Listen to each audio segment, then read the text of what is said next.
جگہ نہیں، 3 جگہ نہیں، بلکہ اللہ تعالیٰ نے قرآن حکیم میں 17 جگہ ایک ہی بات کو بار بار کہا ہے۔ وہ کون سی بات ہے؟ 17 مرتبہ کہا۔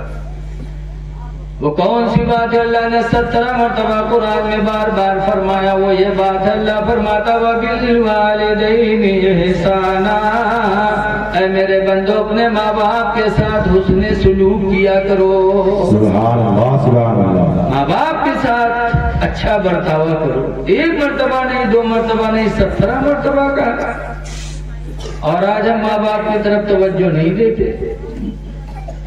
پیر صاحب آ جائیں گے تو ان کے لیے آگے پیچھے دوڑ گئی۔ ابھی مفتی ارسلان میاں بریلی شریف سے ہمارے نانپارہ مدرسہ میں آئے تو ننتریہ اتنا ٹوٹے مسافہ کھاتے کہ ہمارے مولانا علی ملا علی میں تو ان کا دوائی نہیں مل ماری، ان کے پسوری پہ آیا کل تو پھٹ گیا۔ بتائیے یہ کیا ہے؟ یہی اسلام میں صرف؟ ارے مسئلہ ہے کہ حرم میں جاؤ، کعبہ شریف میں جاؤ اور کعبہ شریف کا طواف کر کے حجر اسود پتھر جس کو چومنا میرے نبی کی سنت ہے، اس پتھر کو چومنے کی باری آئے اور اگر بھیڑ ہو تمہیں اندیشہ ہو کہ ہم چومنے جائیں گے تو ہم سے کسی کو دھکا لگے گا یا دوسرے کا دھکا ہم کو لگے گا، تو اسلامی مسئلہ ہے کہ حجر اسود پتھر کو نہ چومو، دور ہی سے رہ کر ہاتھ کا اشارہ کر کے اپنے ہاتھ کو چوم لو تو حجر اسود کے چومنے کا ثواب تمہیں نصیب ہو جائے گا۔ کیوں؟ حجر اسود کو چومنا تو سنت ہے اور کسی کو تکلیف دینا یہ حرام ہے۔ دھکا مارنا اسلام نے حرام فرمایا۔ تو جس حجر اسود کو چومنا میرے پیغمبر کی سنت ہے، اس کو چومنے کے لیے کسی کو دھکا لگانا جائز نہیں، اور پیر صاحب کا ہاتھ چومنے کے لیے دھکا مارنا کہاں سے جائز ہو جائے؟ ایک صحابی تھے، مدینہ منورہ کے قریب تھے، انہوں نے منت مانی، بیمار تھے کہ یا اللہ اس بیماری سے شفا دے دے تو میں خانہ کعبہ کی چوکھٹ چوموں گا۔ اللہ نے شفا دے دیا۔ ایسے ہی منت ماننا بھی چاہیے، جیسے حضرت فاطمہ زہرا نے منت مانی کہ اللہ شفا دے دے، تو ان کے بچے حسنین بیمار تھے تو فاطمہ نے منت مانی تھی اللہ حسن حسین کو شفا دے دے تو میں 3 روزے رکھوں گی۔ اب آج کل میں ہر کوئی کون منت مانا تھا؟ یا اللہ ہماری کام ہو جائے تو ہم اجمیر شریف میں بکرا ذبح کریں گے۔ اب بتاؤ، تم تو منہ سے کہیں بھی اور بکرا لے جائے وہاں ذبح کرنا کتنا کٹھن کام ہے۔ ایسے ہمارے ادھر ایک امام صاحب ہیں، ان کے ملبین مان لیں گے یا اللہ ہماری کام ہو جائے تو غازی بابا کی وہاں بکرا کا ذبح کریں گے۔ غازی بابا بہرائچ میں، ہمارے وہاں سے 55-60 کلومیٹر دور، کام ہو گیا۔ اب مولوی تنخواہ 5000، اب کتا کھائے کتا بچاوے جو بکرا لیں 10,000 کے۔ بہرحال دھیرے دھیرے جورت بٹورت مولوی بکرا خرید لی، پھر چاول آول کے انتظام کی، پھر اب کوئی سواری نہیں پاوے، کوئی ٹرالی والا نہیں پاوے تو آئے کے مولویین پر برسے، کہا ہے تو بہت مانا پھر منت، تو ہی ڈھونڈ کے لے گیا، تور منہ بہت کھلا تھا، جلے گیا۔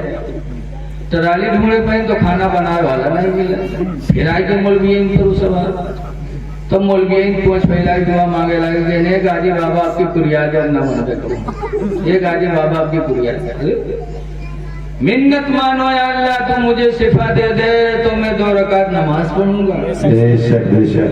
منت مانو یا اللہ مجھے شفا دے دے تو میں روزہ رکھوں گا۔ وہ منت مانو جس کو پوری کرنے میں بھی تمہیں تکلیف نہ ہو۔ قرآن میں ہے الدین یسرن، دین بہت آسان ہے، تو جب دین آسان ہے تو دین کو کٹھن نہ بنا۔ صحابی نے منت مانی اللہ مجھے شفا دے دے تو میں خانہ کعبہ کی چوکھٹ چوموں گا۔ ٹھیک ہو گئے تو مدینہ آئے، حضور کے پاس کہنے لگے اللہ کے رسول میں نے منت مانی تھی تو میری منت پوری ہو گئی تو اب کیسے کروں؟ تو سرکار نے فرمایا جاؤ مکہ کعبہ کی چوکھٹ چومو۔ کہتے اللہ کے رسول میں مکہ نہیں جا سکتا، تقریباً 400 کلومیٹر مکہ ہے مدینے سے، میرے پاس پیسے نہیں کہ میں سواری سے جاؤں، اور میں کمزور آدمی ہوں، اتنا لمبا سفر پیدل بھی نہیں کر سکتا، اللہ کے رسول مکہ جا نہیں سکتا، کیسے کروں؟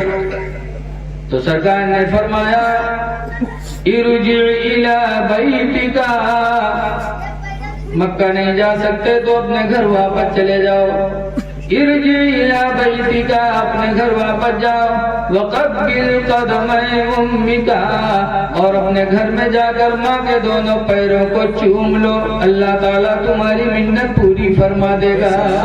بے شک سبحان اللہ سبحان اللہ۔ اے لوگوں، یہ ماں کا قدم ہے۔ کہیں قرآن حدیث میں دکھائے گا کہ پیر کا پیر چومنا سنت ہے؟ پیر کا پیر چومنا نہ قرآن سے ثابت نہ حدیث سے ثابت۔ اور پیر کا پیر چومنے کے لیے سب پریشان ہو، ماں کا پیر نہیں چومتے جس کو حدیث سے میرے نبی نے کہا۔ باپ کا ہاتھ نہیں چومتے، ماں باپ کا ہاتھ چومنا مستحب ہے، نہ ماں کا ہاتھ چومیں گے نہ باپ کا۔ باپ کا پیر کبھی نہ دبائیں گے، پیر صاحب آ جائیں تو 10 مرید دبائیں گے، اللہ جانے کا دباوا کر۔ اور پیر اتنے بڑے کاہل دباوا کریے تھے، لاگت ہے 100 بیگھہ جوت کے آئے ہیں۔ جب پیر اتنا بڑا کاہل ہوگا تو مرید کب کامیاب ہو سکتا؟ شیخ سعدی نے لکھا ہے انسان کی بربادی کا سب سے واحد سبب ہے تو وہ کاہلی۔ پڑے رہو گھر دکان نہ کھولو تو کہاں سے کھائیں گے ہو بولو، پڑے رہو کھیتی نہ دیکھو کیسے کرو؟ کاہلی انسان کو برباد کر دیتی ہے۔ بتاتے دو تھوڑے کاہل رہے اور اسٹاف کی دوستی ہو جاتی ہے، دو تھوڑے کاہل رہے دونوں دوستی ہوئی۔ ایک دن دونوں کاہل نکلے سفر میں تو راستے میں ہم بیر کی بروا دیکھیں، پکی پکی بیر لاگ رہے، تو دونوں کاہل وہ بروا نیچے لیٹ گئے کہ لیٹوں کو یہی دور کے کھوائے تھے تو کھائیں گے، تو لیٹے دونوں۔ اتفاق سے ایک بیر بہت پکی ہوئی تھی تو پکی پکی بیر گری، جب گری تو دونوں دیکھیں، سوچے کہ کوئی آوت تو اٹھائے کہ منہ میں رکھ لے تو کھائے لیا، اتنے بڑے کاہل ہیں لیٹے۔ اتفاق سے ایک مسافر گزرا تو ایک کاہل میں سے پکارے کیسے ادھر آئے تھے، تو مسافر آیا تو کہیں گے بیٹھیا اٹھا کے ہمارے منہ میں دے دے، اٹھا کے دے دی اگر جائے لا تو پھر پکارے کہیں ادھر آ رہے کہاں جاتے رہے، منہ کے بیوہ کو نکالی رہے، بیوہ تو نکالتے تو لوٹا تو 2 لات مارے، کئی سارے بیوہ منہ کے نہیں نکال سکا تھا، تو دوسر کا کاہل جن بغل میں لیٹا رہا اور کہیں سو 2 لات مار، اب میرے منہ پر کتا منہ تترا ہے تو اسے کہا رہا بھگا دو تو نہیں بھگائی اور 2 لات۔ ایسے ایسے کاہل تو بتاؤ، جب پیر اتنا بڑا کاہل کی 10 مریدوں سے پیر دبوا رہا ہے تو اپنے مرید کو اچھا راستہ کب بتا پائے؟ اے لوگوں، ماں باپ کی خدمت کرو۔ ماہرہ شریف جہاں سے اعلیٰ حضرت مرید تھے، اعلیٰ حضرت کہاں سے مرید تھے؟ ماہرہ کے گدی نشین حضور نجیب حیدر میاں قبلہ ہر سال عرس قاسمی میں اعلان کرتے ہیں کہ لاکھوں کی تعداد میں آنے والے مریدوں، یہ سمجھتے ہو کہ ہم پیر کے پاس آ گئے ہیں، پیر ہم کو بخشوا لیں گے؟ فرماتے ہیں خدا کی قسم جب تک تم سے تمہارے ماں باپ راضی نہیں ہوں گے پیر تمہارے کام نہیں آ پائے۔ آج ہم قرآن پڑھتے قرآن پہ عمل نہیں کرتے، فرماتے ہیں تمہاری دعائیں کیسے قبول ہوں گی؟ پتہ ہے چلا کہ ہماری دعائیں جب قبول ہوں گی جب ہم سچی بولی بولیں اور اپنے نفس کو زنا سے روکیں۔ بغداد کے ایک بادشاہ تھے ہارون رشید، ان کی بیوی کا نام تھا زبیدہ۔ میاں بیوی میں ایک دن تو میں ہو گئی۔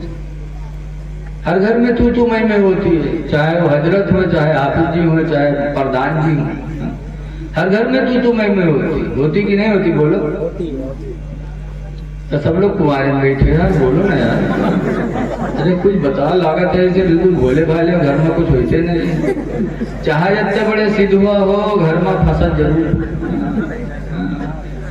ہر گھر میں تو میں ہوتی ہے۔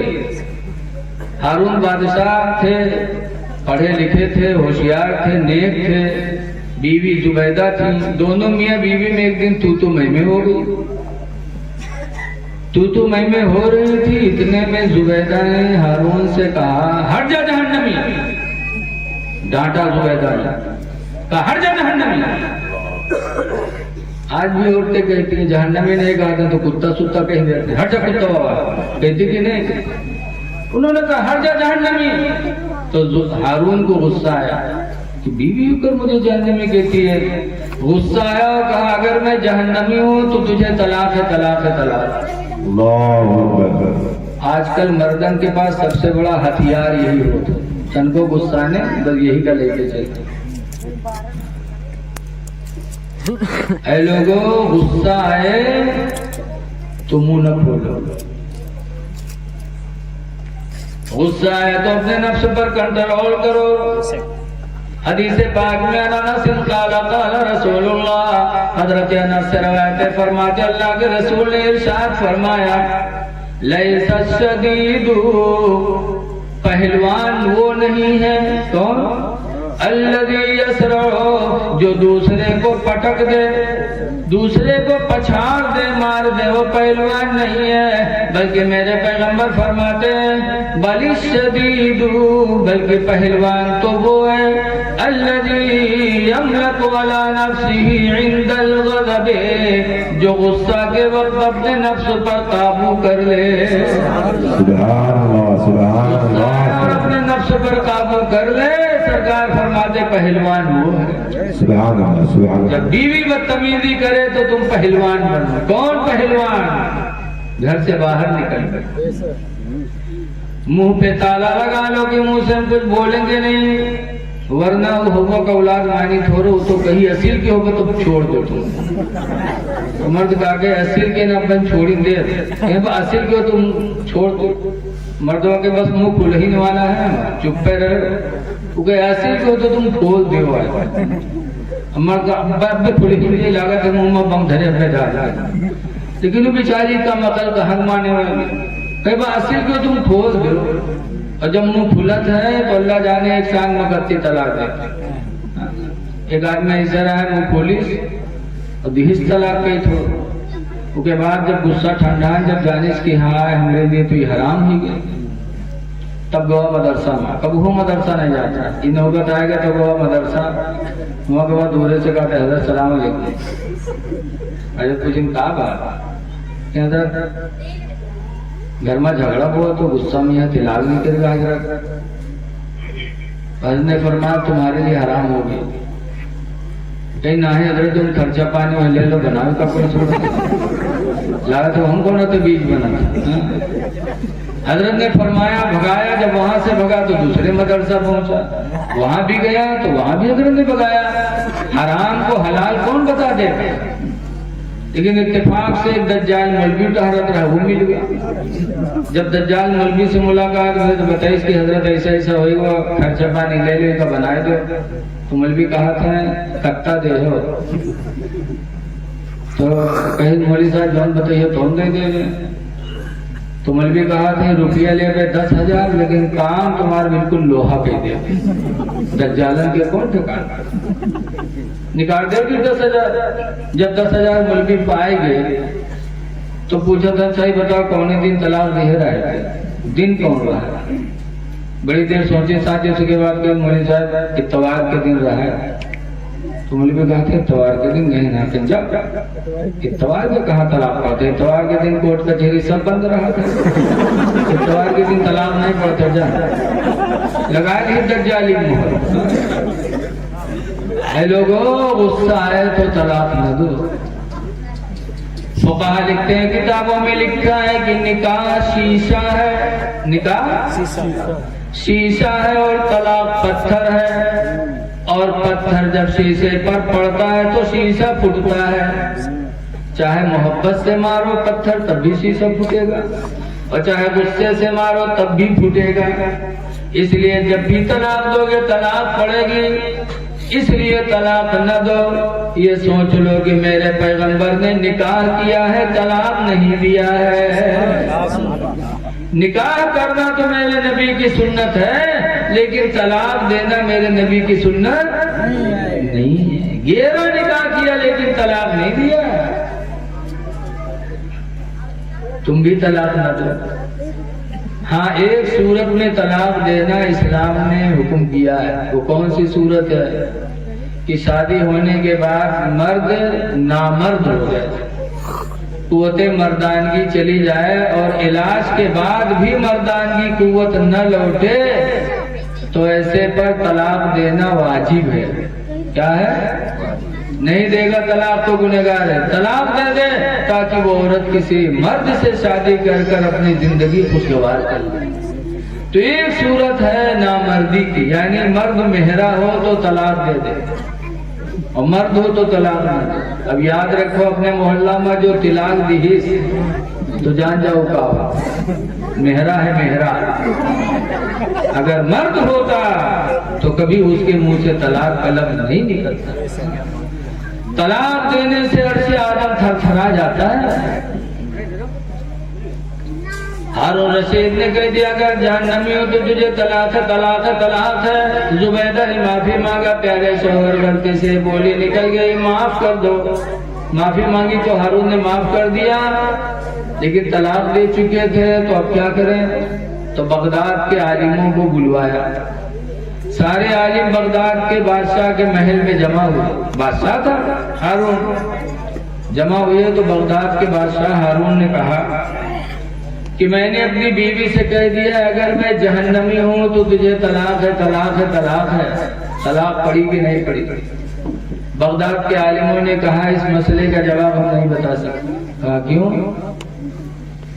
کہا تم نے ایسے طلاق دیا ہوتا تو ہم جواب دے دیتے، لیکن تم نے اس میں جہنمی کا لفظ لگا دیا کہ اگر میں جہنمی ہوں تو طلاق ہے طلاق ہے طلاق ہے. تو اگر تم جہنمی ہو تو زبیدہ تمہارے نکاح سے نکل گئی، اور اگر جنتی ہو تو زبیدہ نہیں نکلی.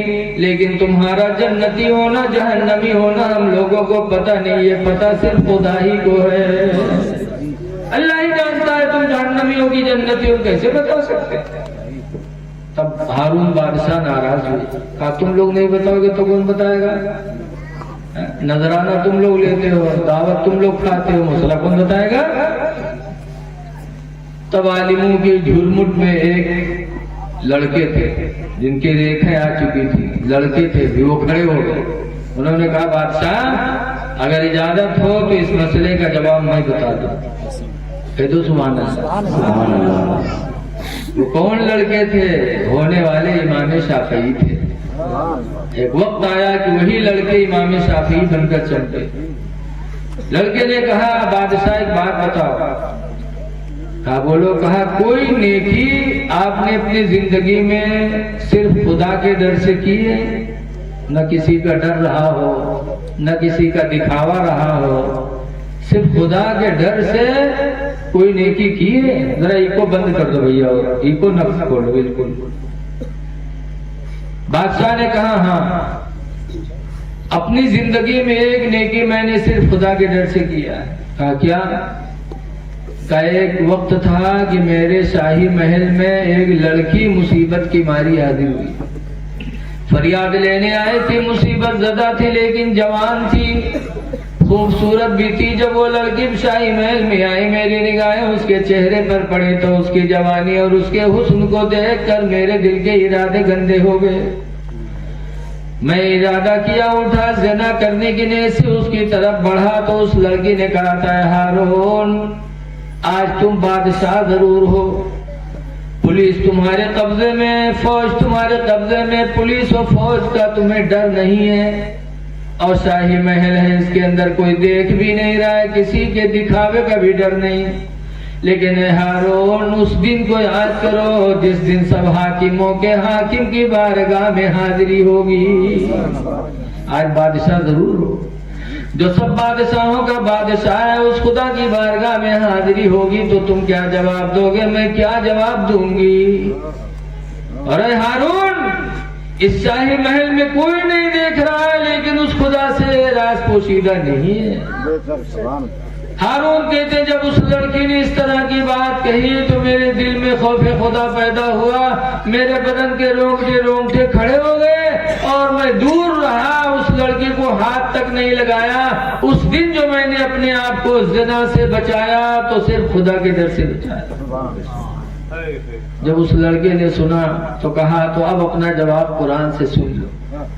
لڑکے نے قرآن پڑھا. کہا اللہ تعالیٰ قرآن کریم میں فرماتا ہے فَأَمَّا مَنْ خَافَ مَقَامَ رَبِّهِ، لیکن وہ بندہ جو اپنے رب کی بارگاہ میں حاضر ہونے سے ڈرا، وَنَهَى النَّفْسَ عَنِ الْهَوَىٰ، اور اپنے نفس کو زنا سے روک لیا، فَإِنَّ الْجَنَّةَ هِيَ الْمَأْوَىٰ، پر بے شک اس کا ٹھکانہ جنت ہے۔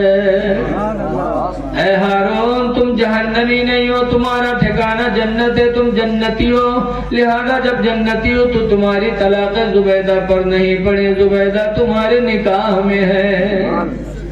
اے لوگوں، پتہ چلا کہ جس نے اپنے نفس کو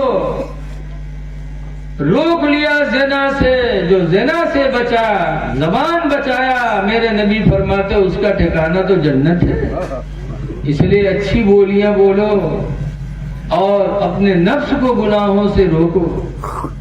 اے لوگوں، آج ہم اپنے غوث پاک کی محفل میں حاضر ہیں۔ یہ غوث کا مہینہ، غوث آدم کی زندگی کم سے کم دیکھو، کیا زندگی تھی غوث پاک کی۔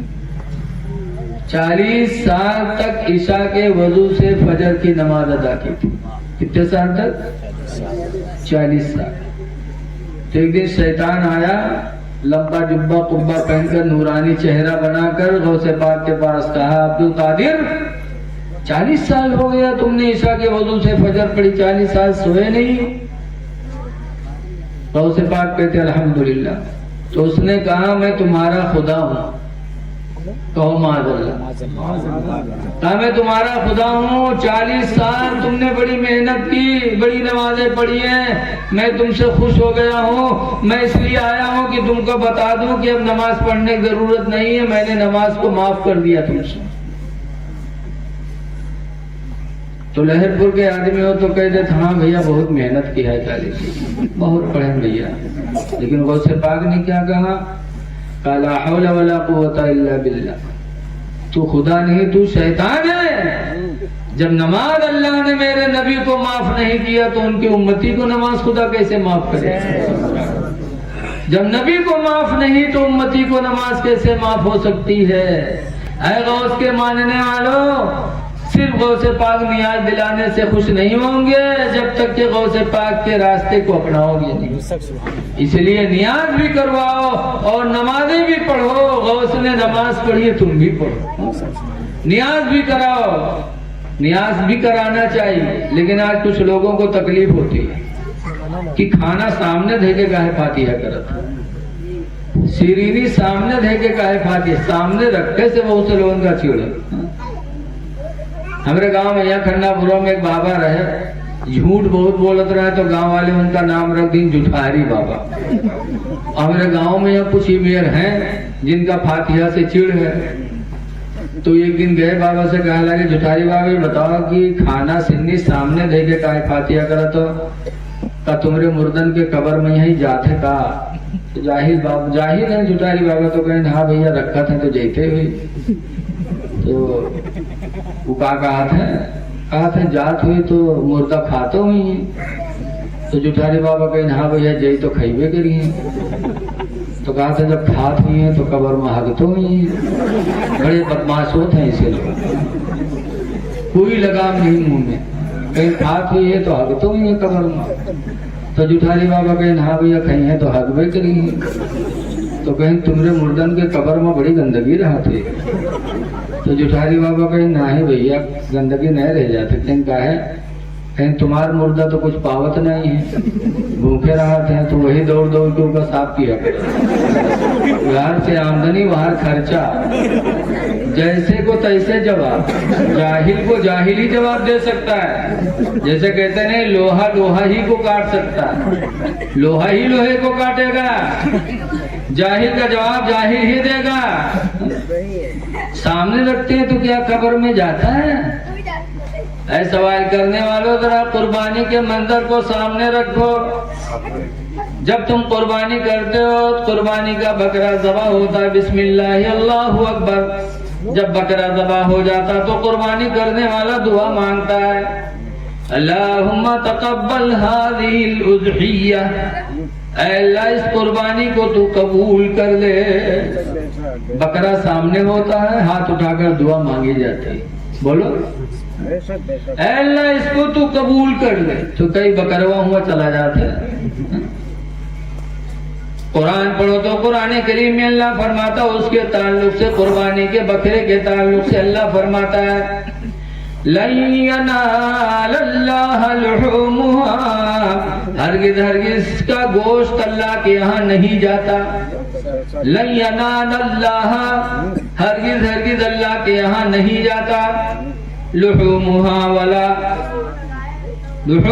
وَلَا دِمَاؤُهَا, لُحُومُهَا وَلَا دِمَاؤُهَا, نہ اس کا گوشت جاتا ہے نہ اس کا خون جاتا ہے, کچھ نہیں جاتا. تب کہے رکھ کے دعا مانگتے ہو. لیکن آگے اللہ فرماتا وَلَٰكِن يَنَالَهُ التَّقْوَىٰ مِنكُمْ, لیکن صرف تمہاری دل کی نیت جاتی ہے.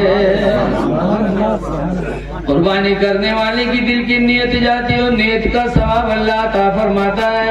ایسے ہم سامنے نیاز کرتے ہیں, وہ کھانا تو نہیں جاتا ہے لیکن مومن کی نیت کا ثواب ملتا ہے. کرنا چاہیے, لیکن نیاز ہی تک ہم محدود نہ رہیں, بلکہ ہم اپنے غوث کی کردار کو بھی زندہ کریں. غوث پاک ایک دن بغداد کی ایک گلی سے جا رہے تھے, ایک نوجوان ادھر سے آ رہا تھا. آتے آتے غوث پاک کے چہرے پہ تماچا مارا, نہ بات نہ چیت, آتے آتے چہرے پہ تماچا مارا. تو غوث پاک نے بجائے بدلہ لینے کی رخ بھی پیش کر دیا, ایسے گال گھما دیا, اشارہ کہا لو اس پہ بھی لو.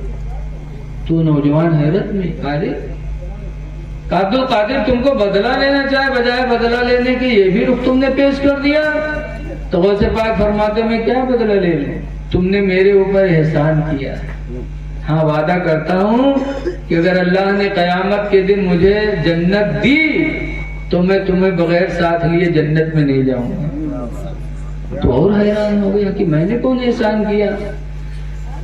تب غوث پاک فرماتے سنو, بغیر غلطی کے تم نے میرے چہرے پہ تماچا مارا, مجھے غصہ پیدا ہوا, پھر میں نے غصے کو پی لیا, صبر کر لیا, تو صبر کی نیکی تمہاری وجہ سے مجھے نصیب ہو گئی. اگر تم مارے نہ ہوتے تو مجھے صبر کا موقع کہاں سے ملتا. تم نے مارا, میں نے صبر کیا, تو صبر جیسے بڑی نیکی تمہاری وجہ سے مجھے اللہ نے عطا فرمائی, تم سبب بن گئے. تو اس لیے وعدہ کرتا ہوں کہ اگر اللہ نے مجھے جنت دیا تو بغیر میں تمہیں ساتھ میں لیے جنت میں نہیں جاؤں گا. اے لوگوں, غوث کی زندگی کو سامنے رکھو. آج تم بدلہ لے رہے ہو, کوئی تھپڑ مارا تو تم جان لینے کی کوشش کر رہے ہو, اور بن رہے ہو سنی مسلمان, غوث کے ماننے والے بھی بن رہے ہو, حسن کے ماننے والے بن رہے ہو.